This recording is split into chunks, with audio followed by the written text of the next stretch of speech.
जय माँ काली सभी को, जय माँ भगवती सभी को, जय श्री राम सभी को। मैं आशा करता हूँ कि आप सभी लोग सही सलामत होंगे और स्वस्थ होंगे माता रानी की कृपा से, हनुमान जी महाराज की कृपा से। तो आज की इस वीडियो में यह जानकारी बताएंगे आप सभी लोगों के लिए। सिर्फ आप यकीन मानिए, इस भोग को आप दो और माता रानी दौड़कर आपके यहाँ आएंगी, दौड़ती हुई आएंगी, चीखती चिल्लाती हुई आएंगी। यह प्रयोग में सिर्फ आपको भोग देना होता है और माता रानी दौड़कर आपके यहाँ आएंगी। या आप सवारी लेना चाहते हो, या फिर माता रानी को आप पूजना चाहते हो, या फिर माता रानी को आप रखना चाहते हो। एक तरीके से ऐसा साधक लोग ऐसा करते हैं, देवी देवता को स्थान देकर रखते हैं, तब ज़रूरत पड़ती है तब वहाँ जाकर भोग देकर उसको चलाते हैं। तो वह शक्तियाँ भी काम करती हैं, बहुत ज़्यादा प्रचंड रूप में काम करती हैं। तो सिर्फ इसमें क्या होता है कि जो मैं आज का विधान बताने वाला हूँ, इस विधान से सिर्फ आपको भोग देना होगा और भोग देने के बाद वो शक्ति आपके यहाँ खिंची चली आएगी। सिर्फ इसमें माँ काली की शक्ति खिंची चली आएगी। माँ काली की जो यक्षिणी होती हैं, जोगनी होती हैं, वह खिंची चली आएंगी आपके साथ। मतलब बोले तो एक शक्ति आपके लिए माता रानी की प्राप्त हो जाएगी इस विधान की सहायता से। अब आप जहाँ भी स्थान देना चाहें उसे स्थान दे सकते हैं। चाहे आप किसी पेड़ के नीचे स्थान देना चाहें, या फिर आप आपके घर में स्थान देना चाहें, या फिर कहीं भी स्थान देना चाहें। विशेष करके मैं यही कहना चाहूँगा कि इसमें घर में स्थान बिल्कुल ना दें, क्योंकि जो मैं भोग बता रहा हूँ इसमें माता रानी प्रचंड रूप में आती हैं और इनके साथ कई शक्तियाँ भी आ सकती हैं।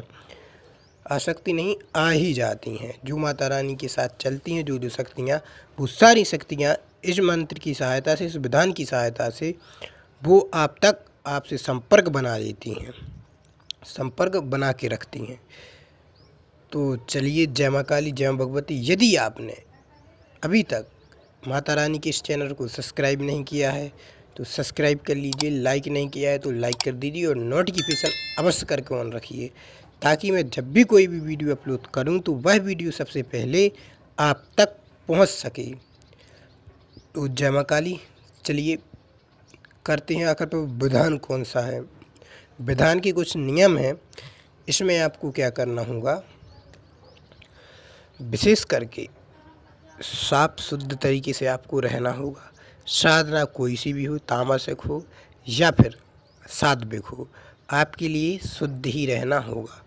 इससे क्या होता है, आपके लिए कोई हानि नहीं होती, आपके माइंड के लिए कोई हानि नहीं होती, और वो शक्ति भी यदि आप पर हमला करना चाहे तो हमला नहीं कर पाती है। तो चलिए विधान की तरफ चलते हैं। यह विधान माता रानी की दूत यक्षिणियाँ, माता रानी की जो भी योगनियाँ होती हैं, उन सभी योगनी इस मंत्र की सहायता से, इस विधान की सहायता से एक शक्ति आपके लिए प्राप्त होती है।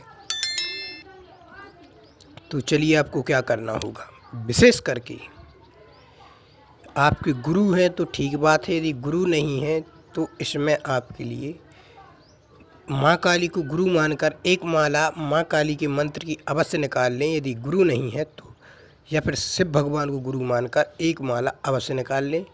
और श्रद्धा अनुसार आपको किसी एकांत स्थान में जाना होगा, या किसी नदी के किनारे या फिर किसी तालाब के किनारे, और ध्यान रहे वह ऐसी जगह जाना होगा आपके लिए जहाँ पर विशेष करके कोई आता जाता ना हो, विशेष करके कोई आता जाता ना हो, क्योंकि ऐसी जगह पे शक्तियाँ माता रानी की जो योगनी होती हैं, 64 योगनी होती हैं और यक्षिणी होती हैं, वो ऐसी जगह पर वास करती हैं।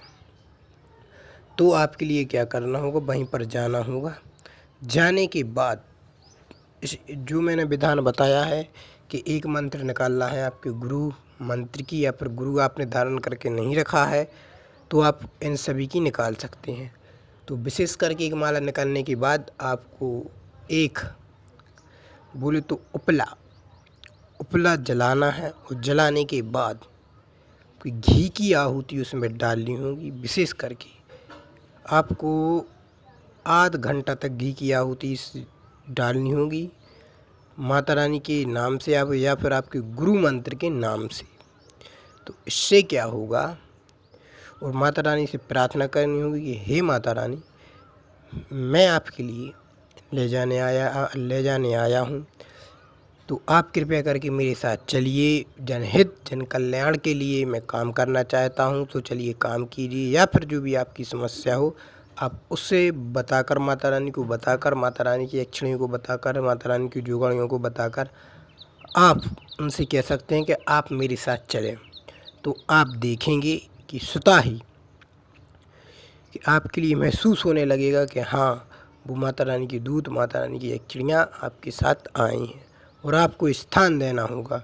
स्थान देने के बाद आप घर जा सकते हैं और बोलना होगा कि तब भी मैं बुलाऊंगा, तब आपको आना पड़ेगा। ध्यान रहे, इसमें अप्रत्यक्ष रूप में सिद्धियाँ सिद्ध होती हैं, तो कोई यह बात ना करे कि प्रत्यक्ष रूप में सिद्ध क्यों नहीं हुई।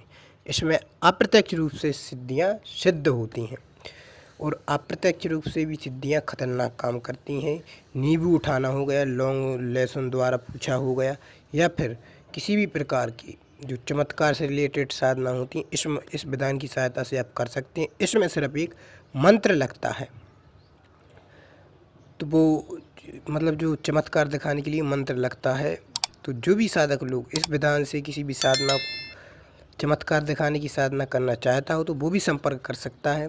या फिर जय माँ काली, जय भगवती, यदि किसी को भी कोई भी साधना संबंधित, कोई भी अनुभव संबंधित, या फिर कोई आपके पितृ नाराज है, कोई भी पूछा लेना हो, तो वो भी संपर्क कर सकता है। या फिर त्रिकाल दृष्टि संबंधित कोई भी हो, तो जय माँ काली, जय माँ भगवती, जय श्री राम सभी को। यदि आपकी सवारी खुलकर नहीं आ रही तो सवारी भी खुलकर आएगी।